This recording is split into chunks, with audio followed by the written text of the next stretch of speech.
الحمد لله نحمده ونستعينه ونستغفره ونؤمن به ونتوكل عليه ونعوذ بالله من شرور أنفسنا ومن سيئات أعمالنا من يهده الله فلا مضل له ومن يضلله فلا هادي له ونشهد أن لا إله إلا الله وحده لا شريك له ونشهد أن سيدنا وسندنا وشفيعنا وحبيبنا ومولانا محمدا عبده ورسوله صلى الله تعالى عليه وعلى آله وعلى أصحابه وبارك وسلم تسليما كثيرا كثيرا. أما بعد فأعوذ بالله السميع العليم من الشيطان الرجيم. بسم الله الرحمن الرحيم. لا يمسه إلا المطهرون. صدق الله مولانا العلي العظيم وصدق رسوله النبي الكريم ونحن على ذلك لمن الشاهدين والشاكرين والحمد لله رب العالمين. اللهم صل على محمد وعلى آل محمد كما صليت على إبراهيم وعلى آل إبراهيم إنك حميد مجيد. اللهم بارك على محمد وعلى آل محمد كما باركت على إبراهيم وعلى آل إبراهيم إنك حميد مجيد. بزرگان محترم، اللہ تعالیٰ کا کروڑہ احسان ہے، جتنا شکر ادا کرے اتنا کم ہے کہ اللہ تعالیٰ نے ہمیں دین احمد کی دولت سے مالا مال فرمایا. ساری زندگی میں اور آپ اس نعمت کا شکر ادا کرے پھر بھی اس نعمت کا حق ادا نہیں ہو سکتا. لیکن آج جس معاشرے میں جس ماحول میں ہم جی رہے، دین احمد کے ساتھ ہمارا جو رویہ ہے، قرآن کے ساتھ جو ہمارا تعلق ہے، شریعت کے ساتھ جو ہماری نسبت ہے، وہ اتنی کمزور ہو گئی ہے، وہ تعلق اتنا کمزور ہو گیا ہے، اگر میں کہوں تو فضول نہ ہوگا. اس دین کی جو ہمارے دلوں میں اہمیت ہونی چاہیے وہ مسلمانوں اب باقی نہیں رہی. اسی وجہ سے آج ہم پر حالات ہے.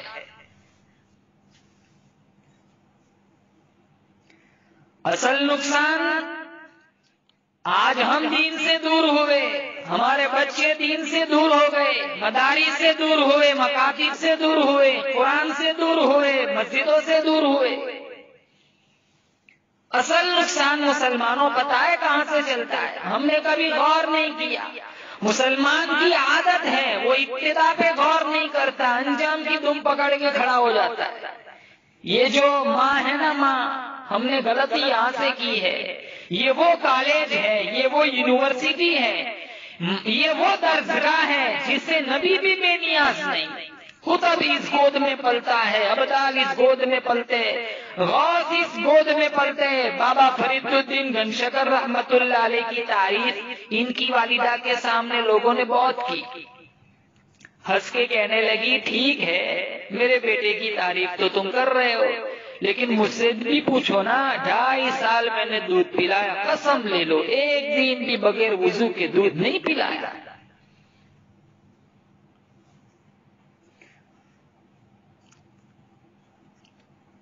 ہم نے اللہ کے قرآن کو، نبی کے فرمان کو مسجدوں میں، مدرسوں میں قید کر لیا. اور ماں کا بھی قصور ہے، بچپن سے ہی دماغ خراب. قرآن کی بے حرمتی. ایک بچہ ماں کا جب اسکول جاتا ہے صبح کو اٹھ کر پانی گرم کرتی ہے، نہلاتی ہے، منجن استعمال کراتی ہے، دھلی ہوئی وردی پہناتی ہے، سرما سیاہی تیل کنگا سب کچھ پورا کر کے بغل میں بستا دیتی ہے.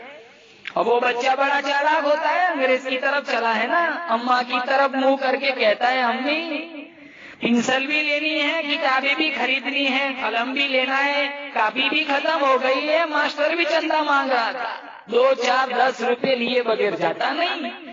اسی ماں کا جو بچہ قرآن پڑھنے جائے وہ برابر میں کھڑا ہو کے کہہ دے جب وہ اسکول والے بچے کو نہلا رہی ہے امی میرا بھی منہ دھو دے میں بھی مدرسے جاؤں گا، تو کہتی ہے پنج مسجد کو تیرا استاد مر جائے گا تیرا منہ نہیں دھلا سکتا.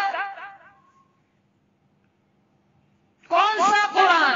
آج ہماری نسل مسجد قرآن رمضان کے علاوہ قرآن نہیں پکڑتی.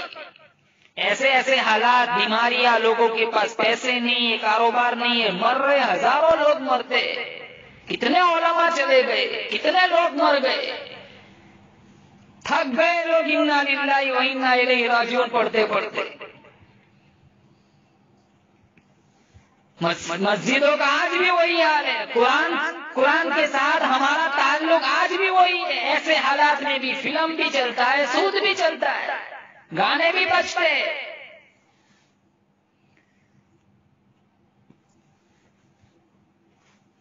آج ہم نے مسلمانوں قرآن کو بے وارثہ کلام سمجھ لیا ہے.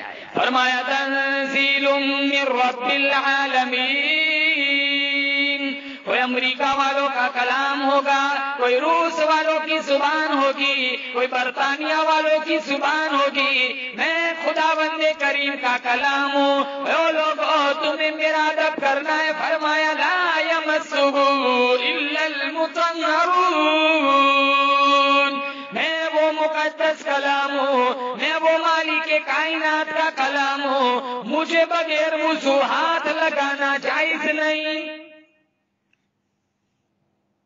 آج ہماری توجہ نہیں، بڑے بڑے سرمایہ داروں کے بچے قرآن نہیں پڑھتے، بڑے بڑے مالدار لوگ قرآن نہیں پڑھتے، مالداروں کی اولاد قرآن نہیں پڑھتی. ارے تم کیا جانو یہ کون سا قرآن ہے؟ میرا نبی، تمہارا نبی، عرشیوں کا نبی، فرشیوں کا نبی، چاند سورج ستاروں کے نبی، سمندر کے قطرے قطرے کا نبی، زمین کے ذرے ذرے کا نبی، پتھر کی ایک ایک کنکر کا نبی، درخت کے ایک پتے کا نبی، پھول کی خوشبو پتیوں کا نبی، مالک کائنات کی قسم نبیوں کے نبی حضرت محمد مصطفیٰ صلی اللہ علیہ وسلم نے 15 دن درختوں کے پتے چبا چبا کر اللہ کا قرآن پڑھا. آج ہم لوگ ہزاروں نعمتیں کھا کر قرآن نہیں پڑھتے. ہزاروں صحابہ کرام گواہ ایک ایک وقت میں بھوک کی وجہ سے 2 پتھر پیٹ پہ باندھ کے اللہ کا قرآن پڑھا. ہزاروں نعمتیں ہم رگڑتے، قرآن نہیں پڑھتے. آواز آتی ہے وہ لوگوں پہلی امتوں نے بھی اپنے اپنے نبی کے دین سے بغاوت کی، عملی بھی بغاوت کی، قولی بھی بغاوت کی. میں خدا کی طاقت کمزور نہیں ہو گئی، میں وہ خدا ہوں. وَلَقَدْ عَلِمْتُمُ الَّذِينَ اعْتَدَوْا مِنكُمْ فِي السَّبْتِ فَقُلْنَا لَهُمْ كُونُوا قِرَدَةً خَاسِئِينَ. شام کو سوئے، رات کو سوئے بڑے آدمی، بڑے بڑے خوبصورت قد و قامت والے آدمی، بڑی بڑی حسینہ عورتیں صبح کو اٹھے ذلیل بندر بن گئے. فَأَخَذَتْهُمُ الصَّاعِقَةُ وَأَنْتُمْ تَنظُرُونَ. جبرائیل امین نے چیخ ماری، قوم کے جگر پھٹ گئے.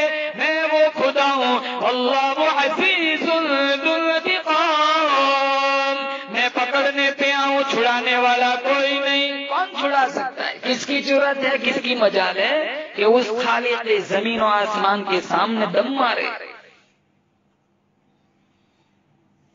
جس قرآن کو اللہ پاک کی زبان نے عطا فرمایا، جس قرآن کو محمد مصطفیٰ صلی اللہ تعالی علیہ وسلم کی زبان مبارک نے 30 برس اس طرح سے کھڑے ہو کر کے تلاوت فرمایا خداوند قدم مبارک پہ فرما جاتا تھا، جس قرآن کو جبرائیل امین کی زبان نے تلاوت کیا، جس قرآن کو 1,29,000 صحابہ نے تلاوت کیا، جس قرآن کو سیدنا حسین نے نیزے کی نوک پہ پڑھا، جس قرآن کو بلال نے تپتے ہوئے کوئلوں پہ پڑھا، جس قرآن کو صحابہ نے تلواروں کے سائے میں پڑھا، جس قرآن کو غوثوں نے، قطبوں نے، ابدالوں نے، اولیاء کرام نے، علماء کرام نے ساری زندگی پڑھا۔ ارے مسلمانوں، آج ہم نے قرآن کو مردوں کے لیے سمجھ رکھا ہے،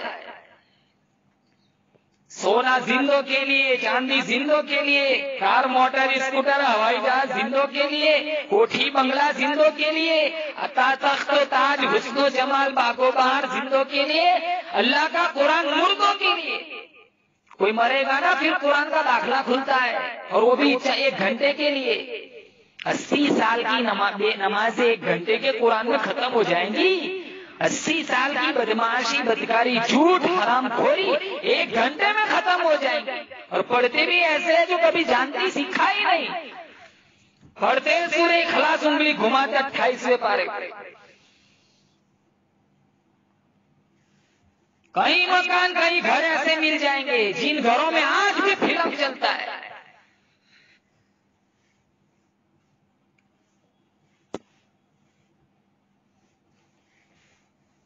ارشاد فرمایا مدنی کریم صلی اللہ تعالی علیہ وسلم نے، وہ لوگوں اس وقت سے پناہ مانگو، اس حالات سے پناہ مانگو، اس معاشرے سے پناہ مانگو، لوگ اتنے بگڑیں گے، صبح کو آدمی مومن ہوگا، شام کو موت آئی جنازہ کافر کا اٹھ رہا ہوگا۔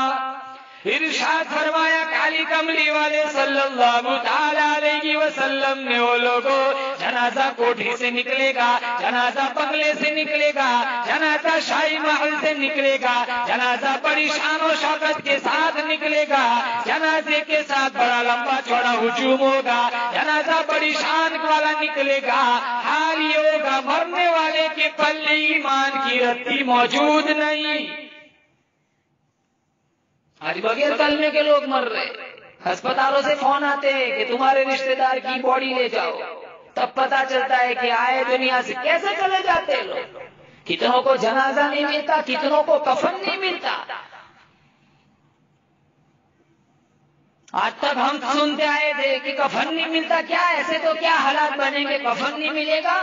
آج دیکھو کتنوں کو کفن نہیں ملتا، کتنوں کو نماز جنازہ نہیں ملتی، 4 دن کے بعد پتا چلتا ہے کہ تدفین بھی ہو گئی ہے۔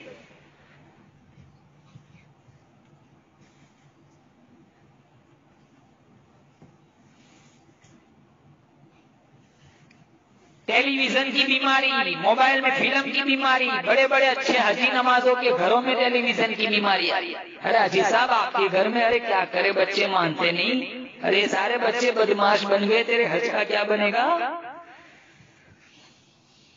جن آنکھوں سے بیت اللہ کا دیدار کیا، جن آنکھوں سے گنبد خضرا کا دیدار کیا، جن آنکھوں سے مدینہ کی گلیوں کا دیدار کیا، ان آنکھوں سے ننگا ناچنا دیکھ توہین ہوگی۔ شرم کرو مسلمانوں، قرآن پڑھو، نمازیں پڑھو۔ کیا بنا دیا ہم نے معاشرے کا؟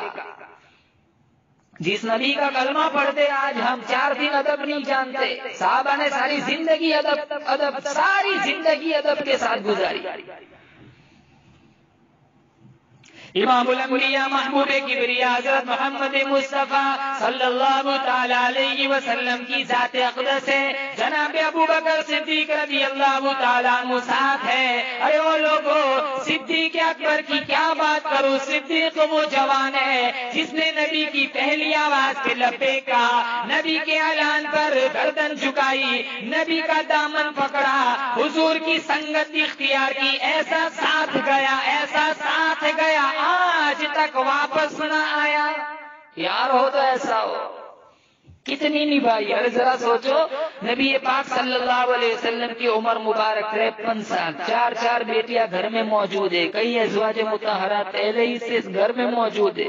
کون بیٹی دے گا ایسے موقع میں؟ اتنی عمر ہو، 4 بیٹیاں ہو، کلیجے پہ ہاتھ رکھ کے سوچو کون باپ اپنی بیٹی دے گا؟ ابو بکر نے اپنی 6 سالہ لڑکی امی عائشہ صدیقہ رضی اللہ تعالیٰ عنہا حضور کے حوالے کر دی۔ آج ہمارے دروازے پہ کوئی بڑا افسر آ جائے نا، پھولے نہیں سمائے گا، زمین سے 200 گز اوپر چلتے، کتنے خوشی میں مر جاتے، برداشت نہیں ہوتا۔ ہاں دیکھو دروازہ صدیق اکبر کا ہے اور دلہا امام الانبیاء ہے، در صدیق کا ہے، دلہا کالی کملی والا ہے۔ اور کون سا ابو بکر جس نے مال بھی، آل بھی، جان بھی، سب کچھ قربان کر دیا۔ جناب صدیق اکبر رضی اللہ تعالیٰ عنہ جس رات میں ہجرت ہوئی ہے، صدیق اکبر کے والد اس وقت تک مسلمان نہیں بنے تھے، بڑی عمر کا آدمی تھا، آنکھوں سے بھی معذور تھا۔ صبح آیا اور آ کے اپنی پوتیوں سے کہنے لگا، بیٹیوں میں تو مر گیا، رات بھر میں تمہاری وجہ سے فکر میں سویا نہیں ہوں، ساری رات مجھے اس بات میں فکر مند تھا کہ وہ ایک پھوٹی کوڑی بھی چھوڑ کے نہ گیا ہوگا، وہ گیا ہے نا اپنے یار کے ساتھ، اور پکا ہے وہ تمہارے لیے اس نے تمہارا خیال نہیں کیا ہوگا، تمہارا گزر کیسے ہوگا، میں تمہارا دادا ہوں، تم میری پوتیاں ہو، تمہارا حال کیا بنے گا۔ جناب اسما رضی اللہ تعالیٰ عنہ فرماتی ہے، ہم نے سوچا کہ دادا تو اس غم میں مر جائیں گے، ہمارے گھر کی دیوار میں کھڈا سا بنا ہوا تھا جس میں ابا روپیہ پیسہ رکھا کرتے تھے، ہم نے اس میں ٹھیکرے بھرے، اوپر کپڑا ڈالا اور دادا کا ہاتھ پھیر کے کہہ دیا، نہیں نہیں دادا اس مرتبہ تو کمال کر دیا، ابا جی نے بڑا ہی مال چھوڑ کے گئے ہیں۔ ابو بکر کے والد ابو قحافہ ہاتھ پھیر کے کہتے ہیں، تم کہہ رہی ہو دولت چھوڑ کے گیا ہے، لیکن میرا دل نہیں مانتا کہ وہ اتنا کچا ہو، امام الانبیاء کے ساتھ جائے اور پیچھے پیسہ چھوڑ کے جائے۔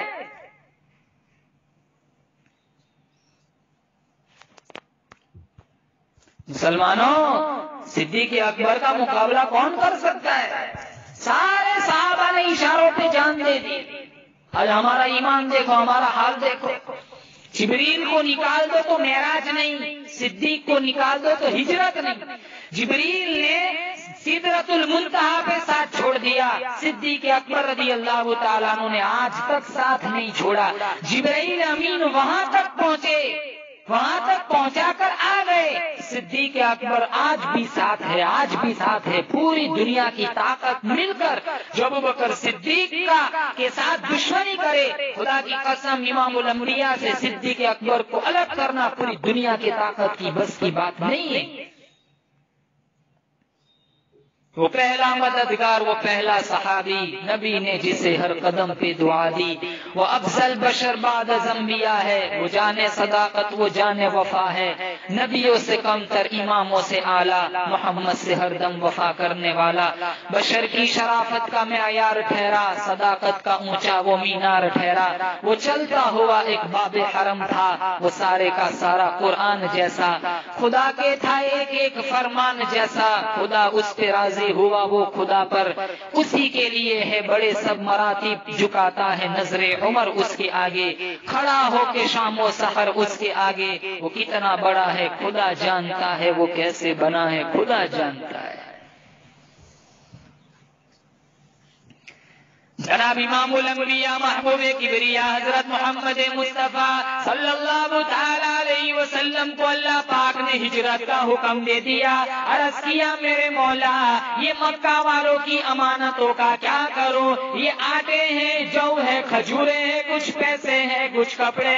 فرمایا او میرے محبوب میں نے سارا انتظام کر رکھا ہے، او شیر خدا، او داماد رسول، او علی ادھر آؤ، یہ مکہ والوں کی امانتیں تیرے حوالے، مکہ والوں کا آٹا تیرے حوالے، مکہ والوں کے پیسے تیرے حوالے، مکہ والوں کی چاندی تیرے حوالے، مکہ والوں کا کپڑا تیرے حوالے، میرے نبی کا بستر تیرے حوالے، میرے نبی کا حجرہ تیرے حوالے، او ابو بکر میرے محبوب کی نبوت والی امانت تیرے حوالے۔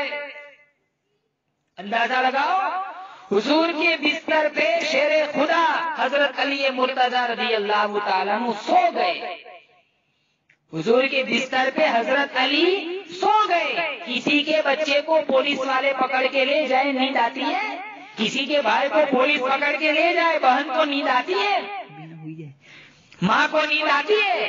اب یہ سارا جہان کہتا ہے کہ حضرت علی سو گئے، گویا حضرت علی نے اپنے عمل سے ثابت کر دیا کہ آج کی رات اتنی خطرناک رات ہے، آج کی رات اتنی خوفناک رات ہے، امام الانبیاء کے پیچھے سارا مکہ لگا ہوا ہے، اگر بلال ساتھ ہوتا تو خطرہ تھا، سہیب ساتھ ہوتا تو خطرہ تھا، سلمان فارسی ساتھ ہوتا تو خطرہ تھا، حضرت علی نے یہ ثابت کر دیا میں ساتھ ہوتا تو خطرہ تھا، اب ساتھ چونکہ ابو بکر ہے لہذا خطرہ بھی کوئی نہیں، علی کو نیند آ گئی۔ اندازہ لگاؤ حضرت علی سو جائے، نبی کو تھوڑا بھی خطرہ ہو، نبی کی جان کا خطرہ ہو، نبی کے مال کا خطرہ ہو، نبی کو کسی بھی بات کا خطرہ ہو، شیر خدا کو نیند آ سکتی ہے؟ اسی لیے تو نیند آ گئی کہ جب ابو بکر کے گھر پہنچ گئے تو پوری دنیا ایک طرف اور اللہ کا بھیجا ہوا صدیق ایک طرف۔ اور ایک بات، نبی پاک صلی اللہ علیہ وسلم نے اپنے حجرے سے نکلتے ہوئے اللہ سے پوچھا، اللہ اب جاؤں کیسے جاؤں، کہاں جاؤں؟ ہم سب کا عقیدہ ہے نبی اللہ کی اجازت کے بغیر لب کشائی بھی نہیں کرتا، نبی جب تک خدا اجازت نہ دے اٹھا ہوا قدم زمین پہ نہیں رکھتا۔ ہم تو ساری زندگی نہ فرمانی میں گزار دیتے، ہم جانتے ہیں نا اللہ نے یہ منع کیا پھر بھی ہم جان بوجھ کے کرتے۔ ہاں اللہ بڑا معاف کرنے والا ہے۔ کیسے نکلوں، کیسے جاؤں، کہاں جاؤں؟ اللہ بڑا بے نیاز ہے، یہ اور بات ہے آج ہم اس کی بے نیازی کو بھول چکے، پکڑنے پہ آئے تو خدا کی قسم سانس لینے کی بھی گنجائش نہیں، پھر بھی روزانہ ہزاروں نعمتیں کھلاتا ہے۔ چاہے نہ تو فقیر کو راتوں رات تختے شہنشاہی پہ بٹھا دینا، چاہے تو راتوں رات بادشاہ کا تخت چھین کر بھیک کے ٹکڑے منگوائے، چاہے تو ایک کو اتنا دیکھ سنبھالا نہ جائے، چاہے تو اتنا تنگ کر دے بھوک کی وجہ سے موت آ جائے۔ آج دیکھو کیسی بیماری مسلط کی، پوری دنیا حیران ہے، علاج نہیں ملتا، کتنے مر گئے مسلمان۔ اور موت تو ہر ایک کو آنی ہے، ماں کے پیٹ میں ہم تھے تبھی سے اللہ نے مقدر میں لکھ دیا ہے کتنا جینا ہے، رزق بھی لکھ دیا ہے، عمر بھی لکھ دی، لاکھ کوشش کرے اینما تکونوا یدرککم الموت ولو کنتم فی بروج مشیدہ، موت سے کسی کو مفر نہیں، ہزاروں نے لاکھوں مر گئے۔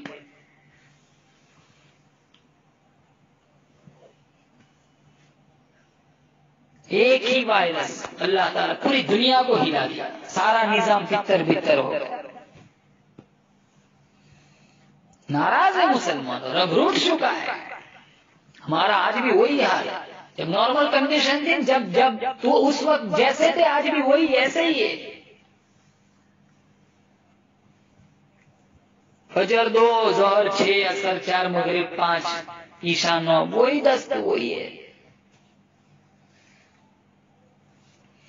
امام الانبیاء محبوب کبریا حضرت محمد مصطفیٰ صلی اللہ تعالی علیہ وسلم نے اللہ میاں سے پوچھا الہ العالمین اب کہاں جاؤں؟ آواز آئی ہو میرے محبوب تیری نبوت کا ڈنکا میں نے 1,24,000 نبیوں سے بجوایا، پوری دنیا سے بجوایا، لیکن تیرے ساتھ جو لگا ہوا ہے میرے صدیق کے مرتبے کا بھی لوگوں کو پتا چل جائے۔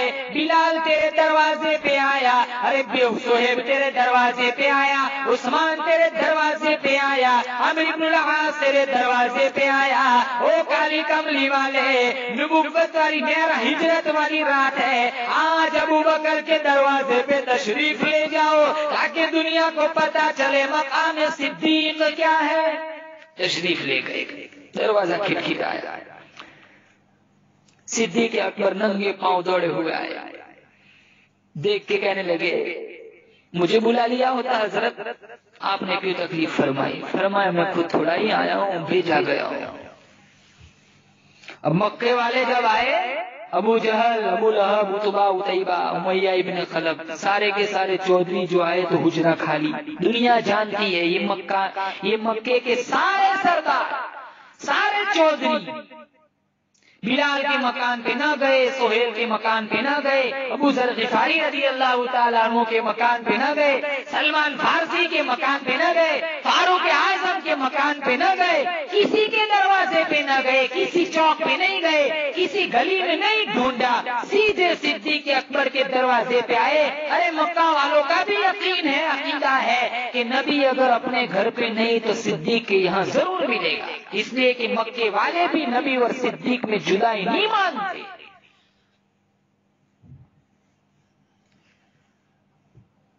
مکے والوں نے بھی جدائی نہیں مانی اور آئے صدیق کے دروازے پہ دستک دی۔ اللہ اللہ، واہ ابو بکر تیری آل پہ قربان ہو جاؤں۔ سرکار مدینہ صلی اللہ تعالی علیہ وسلم جب تشریف لے جا رہے تھے ابو بکر کے گھر سے، حضرت اسماء ابو بکر کی چھوٹی سی بچی ہے، رحمت والا ہاتھ حضور نے اسماء کے سر پہ رکھا اور فرمایا اسماء بتانا نہیں ہم کدھر گئے؟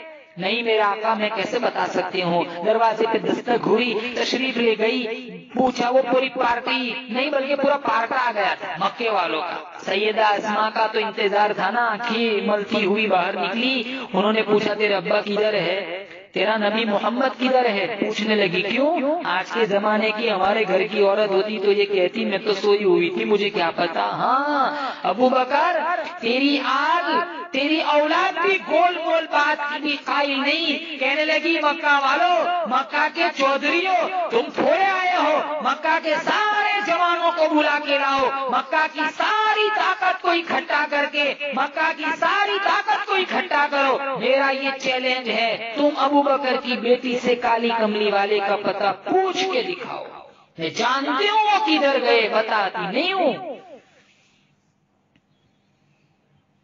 ارے جس گھر کی بچیوں کا یہ حال ہے اس گھر کے مردوں کا کیا حال ہوگا؟ آج تو ہم مرد چھپتے پھرتے، اور اسماء نے ذرہ برابر اپنا موقف نہیں بدلا، یہ بھی نہیں کہا صبح بتلاؤں گی، کم از کم جان بچا کر اندر جا کے کنڈی لگا لیتی، اپنی امی سے پوچھ کے آتی ہوں، اسی بہانے سے اندر سے کنڈی لگا لیتی۔ مگر اسماء جانتی تھی اگر میں نے کنڈی لگا دی میرے باپ پر لوگ کہیں بزدلی کا الزام نہ لگائے۔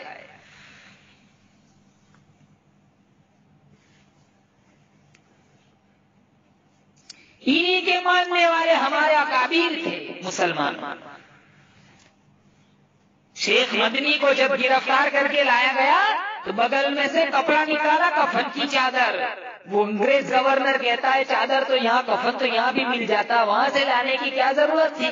کہاں جس قوم کی ساری زندگی مخالفت کی ہو اس کی چادر اوڑھ کر قبر میں جانے مجھے شرم آتی ہے۔ اور فرمایا مصائب میں الجھ کر، مصائب میں الجھ کر مسکرانا میری فطرت ہے، مجھے اپنی ناکامیوں پر اشک برسانا نہیں آتا، نگاہیں جن کی پڑ جاتی وہ مستقبل کے چہرے پر، انہیں ماضی کے افسانوں کو دہرانا نہیں آتا۔ فرمایا مجھے کوئی پرواہ نہیں، سزا دو میں سزا بھگتنے کے لیے تیار ہوں، کھلونا سمجھ کر نہ برباد کرنا، ہم بھی کسی کے بنائے ہوئے۔ شیخ مدنی عدالت سے نکلے ہوئے کہتے سرفروشی کی تمنا آج ہمارے دل میں ہے، لگا لے زور جتنا بازوئے قاتل میں، خدا کی قسم ہم ان اکابر کے غلام ہیں۔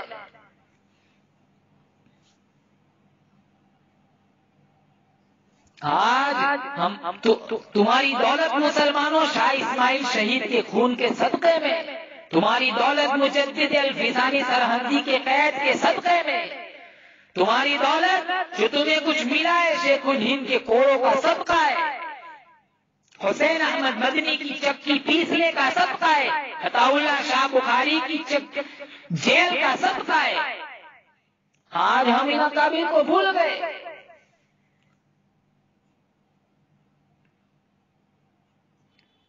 تو بات وہ چل رہی تھی، اسماء رضی اللہ تعالیٰ عنہا کے ساتھ گفتگو ہوئی، ابو جہل ظالم نے اس معصوم بچی کے بال پکڑے، چاروں طرف گھمایا اور زور سے سر پتھر پہ دے مارا، پیشانی پتھر پہ جا لگی، نوک لگی پتھر کی، خون کی دھار دور جا کے پڑی۔ ابو بکر کی بیٹی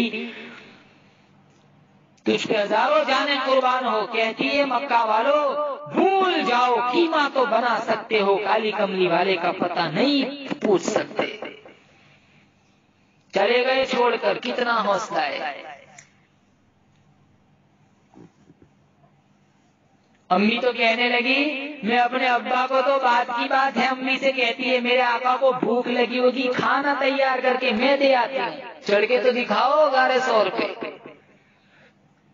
اسما خود چڑھی ہے کھانا لے کر، غار ثور پہ چڑھ کے دیکھو، تمہیں پتا چلے صدیق کے گھرانے نے نبی کے ساتھ کیسا عشق نبھایا ہے۔ اب تو 3 ہوٹلیں بیچ میں آتی ہے، پانی بھی مل جاتا ہے، اس زمانے میں کیا تھا، 4 میل چڑھائی، سنسان اندھیرا، اسما چڑھی ہے، سرکار کی خدمت میں پہنچی، خون بہ رہا ہے، حضور کی نگاہ نبوت پڑی، پوچھا اسما یہ کیا ہوگا، تیرا پورا منہ سوج گیا؟ روتی ہوئی کہنے لگی مکہ والوں نے مجھے مارا ہے، رحمت دو عالم نے جھولی پھیلا دی، الہی ابو بکر کے گھر پہ کرم فرما، بڑے تو بڑے معصوم بچیوں نے میرے لیے مار کھائی۔ ابو بکر اندھیری دار میں اپنے نبی کو گود میں جھولی میں لیے بیٹھے، کوئی نہیں صحابہ میں سے، اہل بیت میں سے کوئی نہیں، مدینہ والوں میں سے کوئی نہیں، مکہ والوں میں سے کوئی نہیں۔ وہ ڈنک مارا سانپ نے، عقل کہتی ہے پیر ہٹا لے ورنہ مر جائے گا، عشق کہتا ہے مر جا، محبوب کی نیند میں فرق نہ لا۔ کئی مرتبہ ڈنک مارا، پیر نہ ہلایا، آنکھوں سے آنسو نکلے، رخ مصطفیٰ پہ پڑے۔ آج تیرا بچہ ماں کی گود میں روئے گا، ماں کے دوپٹے پہ آنسو پڑیں گے، بہن کی گود میں روئے گا، بہن کے کرتے پہ آنسو پڑیں گے، نانی موسی کی گود میں روئے گا، اس کے دوپٹے پہ آنسو پڑیں گے۔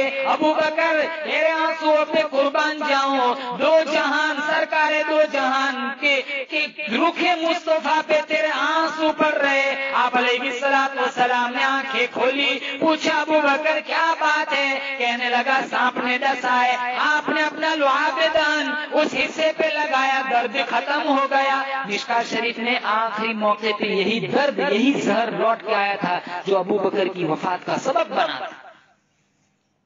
اب نبی نے فیصلہ کر دیا، ابو بکر یہ ہے غار کا معاملہ، مسلمانوں توجہ دو، یہ ہے غار کا معاملہ، اور یہاں مقام ہے 3 دن کا، دشمن ہے میرے، تینوں لفظ یاد کر لو، معاملہ ہو غار کا، مقام قیام ہو 3 دن کا، دشمن ہے میرے۔